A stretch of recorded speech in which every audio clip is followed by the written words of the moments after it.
भावाला अरे तुरे बोललो आज, लय बेकार वाटू राहिलं राव. पण भावानी मला मारायला कशाला उठायचं. मग मला राग आला म्हणून मी नाही का अरे तुरे बोललो भावाला. त्याला लग्नाच्या अगोदर काय राहत होतो आम्ही.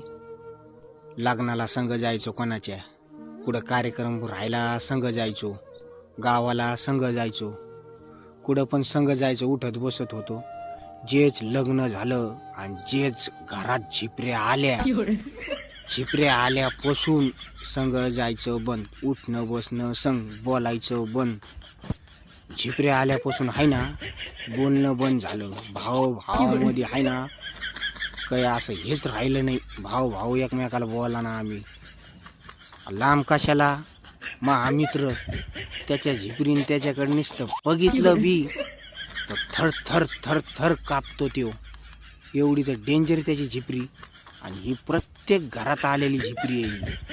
आणि ह्याला प्रत्येक आहे ना पैलवान भेटो, ह्याला मोठ्या पोस्टवर असणारा भेटो, ह्याला बाहेर जे वाघ भरून बनून फिरतो ना तो सुद्धा भेटो त्या झिपरीला. झिपरी म्हणजे झिपरीच असते, ती लय खतरनाक असते बाबा झिपरी. जाऊन दी भाऊ, झिपरी आली तर म्हणीन काय डोक्यात चालू आहे विचार, त्याच्यामुळे झोप होतो.